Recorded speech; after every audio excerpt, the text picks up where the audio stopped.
मैं एक चंद्रशेखर आजाद पर कविता सुनाना चाहता हूं। मैंने जब कविता लिखने के लिए शेखर के बारे में पढ़ा तो दो बातें मैंने ऐसी पढ़ी जो शायद आप नहीं जानते हो। एक तो यह कि शेखर को कोई अंग्रेज फौजी पहचानता नहीं था, अंग्रेजों का सैनिक। तो 725 भारतीयों को इस बात की नौकरी अंग्रेजों ने दी कि तुम चंद्रशेखर आजाद को पहचान के हमें पकड़वाओ। 725 लोग पेरोल पर थे अंग्रेजों के। और दूसरा, मैंने एक ऐसा वाक्य पढ़ा जो दुनिया में कहीं भी कभी भी किसी शहीद के मुंह से निकला नहीं है। दुनिया में सबसे अलग करता है चंद्रशेखर को, आजाद को। वो गरीब मां बाप का बेटा था। भाभुआ एक जगह है झाबुआ जिले में, वहां उनके माता पिता रहते थे। इकलौता बेटा था और कोई भाई बहन नहीं था। घर गरीब था। वो खजाने लूटते थे आजादी की लड़ाई के लिए। वो पैसा चंद्रशेखर आजाद के पास रहता था। उस संदूक की चाबी चंद्रशेखर आजाद पर रहती थी। एक दिन रात के अंधेरे में गांव के कुछ लोग आए और आकर उन्होंने खबर दी कि चंद्रशेखर, तुम जानते हो तुम्हारे माँ बाप की हालत क्या है। घर में आटा नहीं है, रोटी बनने की नौबत नहीं है। तुम्हारे पास संदूक में लूटा हुआ पैसा है, इसमें से कम इतना पैसा तो घर भेजो कि माँ बाप रोटी खा लें। तो चंद्रशेखर आजाद दो वाक्य बोला। एक वाक्य बोला आंखों में आंसू भरकर, और एक वाक्य बोला आंखों को लाल करके। पहला वाक्य तो यह बोला, क्या माँ बाप सिर्फ मेरे हैं और क्रांतिकारियों के नहीं?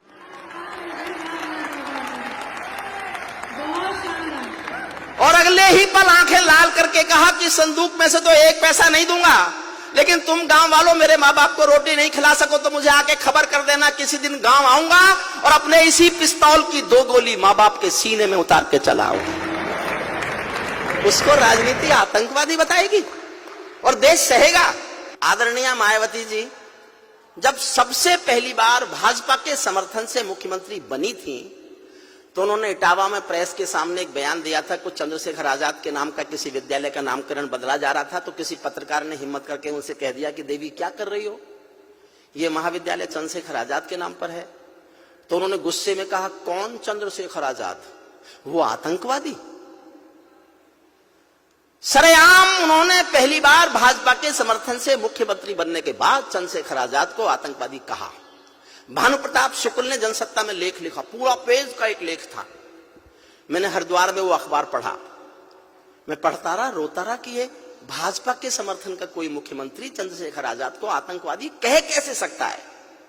फिर मैंने अपना मन समझाया कि कोई बात नहीं, कल इनको धमकाया जाएगा, माफी मंगवाई जाएगी और ठीक हो जाएगा। एक हफ्ता गुजर गया, कुछ भी नहीं हुआ। ना किसी ने माफी मांगी, ना कोई शोर मचा, ना कोई आफत आई। मेरे से रहा नहीं गया। मैं उन दिनों अटल जी अडवाणी जी का बहुत प्रिय था। मैं उनके पास गया, जाकर रोया कि ये कि आपके समर्थन का मुख्यमंत्री चंद्रशेखर आजाद को आतंकवादी कह रहा है। तो अडवाणी जी तो बोले ही नहीं। मैं फिर अटल जी के पास जाकर बैठ गया। मैं बोलता रहा तो बहुत देर तक तो बोले ही नहीं।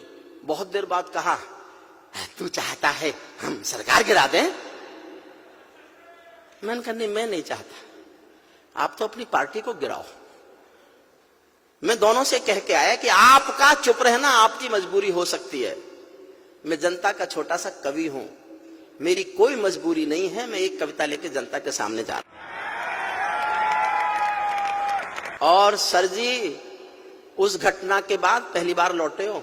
मन तो मेरा भी करता है झूमो नाचूंगा हूं मैं, मन तो मेरा भी करता है झूमो नाचूंगा हूं मैं। आजादी की सौगातों पर 100 गीत सुना हूं मैं, लेकिन शबनम वाला वातावरण कहां से लाऊं मैं, मेघ मल्हारों वाला अंतःकरण कहां से लाऊं मैं दामन में दर्द तुम्हारे अपने लेकर बैठा हूं, मैं दामन में दर्द तुम्हारे अपने लेकर बैठा हूं।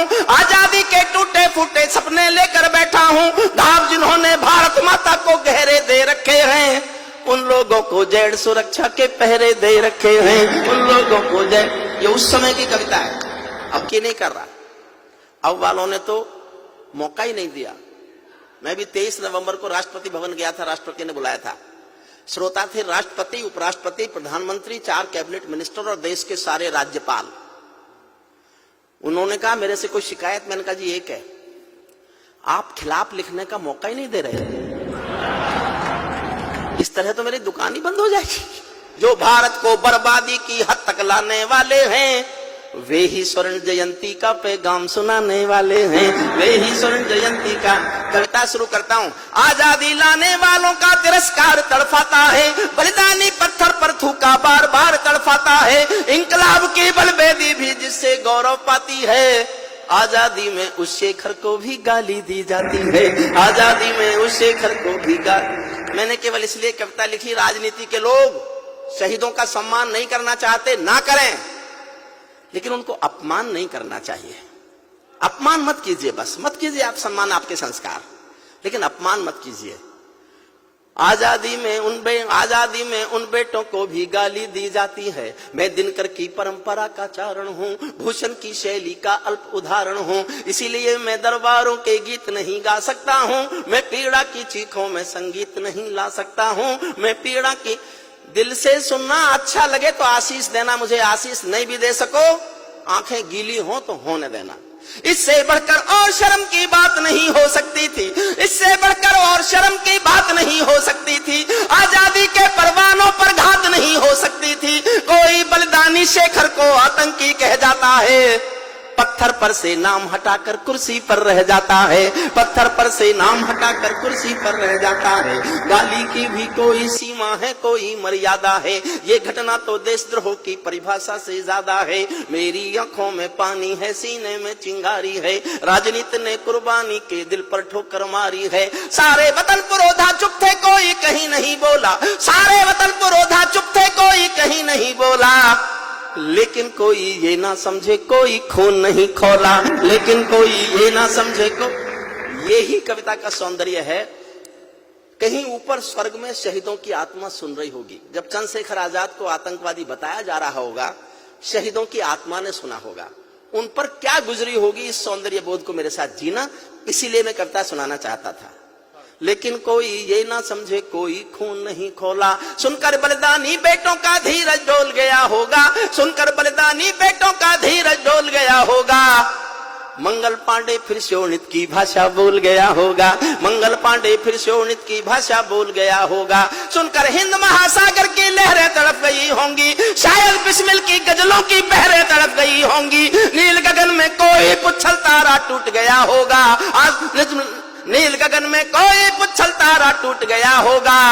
अशफाकुल्लाह की आंखों में लावा फूट गया होगा, अशफाकुल्लाह की आंखों में लावा फूट गया होगा, अशफाकुल्लाह की आंखों में लावा फूट गया होगा। भारत भू पर मरने वाला टोला भी रोया होगा, आजादी का रंग बसंती चोला भी रोया होगा। चुपके चुपके रोया होगा संगम तीरथ का पानी, आंसू आंसू रोई होगी धरती की चूनर धानी। सुनना साहब, आपके दिल तक पहुंचे तो ही समर्थन करना। चुपके चुपके रोया होगा संगम तीरथ का पानी, आंसू आंसू रोई होगी धरती की चूनर धानी। एक समंदर रोई होगी भगत सिंह की कुर्बानी। क्या ये ही सुनने की खातिर फांसी झूले सेनानी, क्या ये ही सुनने की खातिर फांसी, क्या ये ही सुनने की खातिर फांसी झूले। चुपके चुपके रोया होगा संगम तीरथ का पानी, एक समंदर रोई होगी भगत सिंह की कुर्बानी। क्या ये ही सुनने की खातिर फांसी झूले सेनानी। जहां मरे आजाद पार्क के पत्ते खड़ गए होंगे, जहां मरे आजाद पार्क के। समर्थन करो तो इतना करना कि मुझे लगे मेरी बात समझ गए, और ना समझ पाओ तो कोई बात नहीं, चुप रह सकते हो। जहां मरे आजाद पार्क के पत्ते खड़क गए होंगे, कहीं स्वर्ग में शेखर जी के बाजू फड़क गए होंगे। शायद पल दो पल को उनकी निदिया भाग गई होगी, फिर पिस्तौल उठा लेने की इच्छा जाग गई होगी, फिर पिस्तौल उठा। सल्यूट आपको, सल्यूट। फिर पिस्तौल उठा लेने की इच्छा जाग गई होगी। शेखर महायज्ञ का नायक गौरव भारत भूखा, शेखर महायज्ञ का नायक गौरव भारत भूखा है, जिसका भारत की जनता से रिश्ता आज लहू का है, जिसके जीवन के दर्शन ने हिम्मत को परिभाषा दी, जिसके पिस्टल की गोली ने इंकलाब को भाषा दी, जिसने धरा गुलामी वाली क्रांति निकेतन कर डाली, आजादी के हवन कुंड में अग्नि चेतन कर डाली, जिसके कारण त्याग अलौकिक माता के आंगन में था, इकलौता बेटा होकर भी आजादी के रन में था, जिसको खूनी मेहंदी से भी देह रचाना आता था। आजादी का योद्धा केवल चले चबे ना खाता था, अब तो नेता पर्वत सड़कें शहरों को खा जाते हैं और पुलों के शिलान्यास में नहरों को खा जाते हैं। अब तो नेता पर्वत सड़कें शहरों को खा जाते हैं। जिसके कारण गोरों, जिसके आजादी के कारण जो गोरों से कभी लड़ी थी है जी, शेखर की पिस्तौल किसी तीरथ से बहुत बड़ी है जी, शेखर की पिस्तौल किसी तीरथ से। और माफ करे सदन, मैं आप जानता हूं आज देश का है, भारत माता, जो भारत माता की जय के नारे गाने वाले हैं, जो भारत माता की, गुस्से में लिखा मैंने क्योंकि समर्थन से थी वो मुख्यमंत्री, जो भारत माता की जय के नारे गाने वाले हैं, राष्ट्रवादी की गरिमा गौरव ज्ञान सिखाने वाले हैं, जो छोटी छोटी बातों पर संसद में अड़ जाते हैं, श्री राम मंदिर मुद्दे पर सड़कों पर लड़ जाते हैं, 60 दिनों तक स्वर्ण जयंती रथ लेकर जो घूमे थे, आजादी की यादों के पत्थर पूजे थे, चूमे थे, इस घटना पर चुप बैठे थे, सबके मुंह पर ताले थे, तब गठबंधन क्यों नहीं तोड़ा, जो तुम हिम्मत वाले थे, तब गठबंधन क्यों नहीं तोड़ा। इस घटना पर चुप बैठे थे, सबके मुंह पर ताले थे, तब गठबंधन क्यों नहीं तोड़ा। और साहब तालियां बजाओ तो मैं देखना चाहता हूं, इटावा की याद लेके जाना चाहता हूं, 2 पंक्ति पढ़ रहा हूं, मैं कहने का हौसला करूंगा, आप केवल समर्थन का हौसला कर लेना। सबके मुंह पर ताले थे, तब गठबंधन क्यों नहीं तोड़ा, जो तुम हिम्मत वाले थे, तुम सत्ता में शामिल थे तो टूक डांट भी सकते थे, तुम सत्ता में शामिल थे तो टूक डांट भी सकते थे, जो जीभ शहीदों पर थूके वो जीभ काट भी सकते थे, जीभ शहीदों पर थूके वो जीभ काट, जो सीने, अंतिम क्षण पढ़ता हूं, जो सीने पर गोली खाने को आगे बढ़ जाते थे, भारत माता की जय कहकर फांसी पर चढ़ जाते थे, जिन बेटों ने आजादी के लिए जवानी दे डाली, आजादी के हवन कुंड के लिए कहानी दे डाली, दूर गगन के तारे उनके नाम दिखाई देते हैं, दूर गगन के तारे उनके नाम दिखाई देते हैं, उनके स्मारक भी चारों धाम दिखाई देते हैं, उनके स्मारक। और कविता की सबसे अच्छी पंक्ति सुनना, उनके स्मारक भी चारों धाम दिखाई देते हैं, वे देवों की लोकसभा के अंग बने बैठे होंगे, तुम्हारी जगह कल के बासी अखबार। और उन शहीदों की जगह मैं बता रहा हूं, वे देवों की लोकसभा के अंग बने बैठे होंगे, वे सतरंगी इंद्रधनुष के रंग बने बैठे होंगे, उन बेटों की याद भुलाने की नादानी करते हो, इंद्रधनुष के रंग चुराने की नादानी करते हो, इंद्रधनुष के रंग चुराने की नादानी करते हो, जिनके कारण ये भारत आजाद दिखाई देता है, अमर तिरंगा उन बेटों की याद दिखाई देता है, उनका नाम जुबां पर लो तो पलकों को झपका लेना, उनकी यादों के पत्थर पर 2 आंसू टपका देना, जो धरती में मस्तक बोकर चले गए, दाग गुलामी वाला धोकर चले गए, मैं उनकी पूजा की खातिर जीवन भर गा सकता हूं, मैं सूरज का तम के गीत नहीं गा सकता हूं, मैं पीड़ा की चीखों में संगीत नहीं ला सकता हूं, मैं पीड़ा की